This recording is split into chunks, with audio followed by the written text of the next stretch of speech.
Believe it or not, us Christians in the land of Goshen have a lot in common. Stay tuned to find out just exactly what those things are. Hello, everyone. I hope you had a fantastic Resurrection Sunday. I just wanted to upload a quick video to share with you some thoughts that I had today. As I was running errands, the story of the Exodus came to mind, in particular, the land of Goshen and the plague of darkness.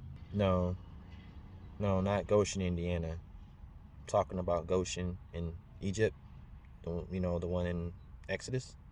The land of Goshen is where the Israelites resided during their time in Egypt when they were enslaved. Anytime a plague hit, the Israelites were spared. I hope you see where I'm going with this. Anyway, one of my primary thoughts was when the entire land of Egypt was engulfed in darkness, complete darkness, to where the darkness was so thick that they couldn't even see ahead of them. They couldn't even, it's like it was so dark you can touch it. That's how thick the darkness was. But it wasn't so in the land of Goshen. While everywhere else was dark, Goshen had light. So why is this important? And what does Goshen and us have to do with each other? We know that the world around us resides in darkness. In a symbolic sense, we are walking around in a spiritual Egypt. And as followers of Christ, we are the walking embodiment of Goshen. While everything around us is engulfed in darkness, we are walking around in the light of Christ. There are so many instances and ways that people are walking around in darkness.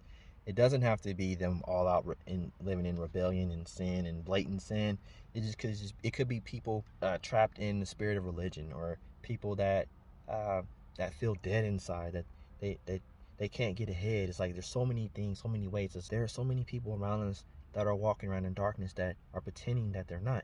How does this happen? Well, as we go on about our lives, it is so important that we try to lead blameless lives. It is so important to keep our character intact. As we seek to lead a blameless life, be careful that we are not ensnared by anything unawares. One thing that comes to mind is the fool in Proverbs 7 and the adulterous woman. Now, on the surface, it seems like Solomon was warning against adultery, which he was, but there's also another sense that we can look at it, is where the adulterous woman doesn't necessarily have to be something related to sex. It could just be anything that entices us and draws us away from righteousness.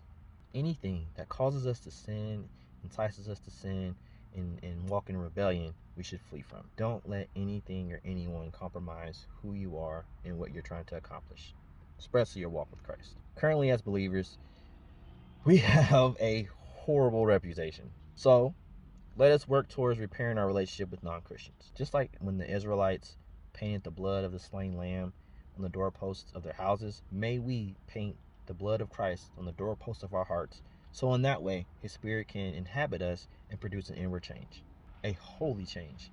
When we do that, we can then be the cities on the hills. We could be the lighthouses in the darkness.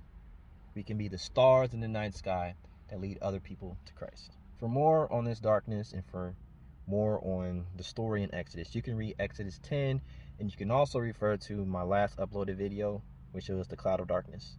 I believe these two things are related. So anyway, love you guys.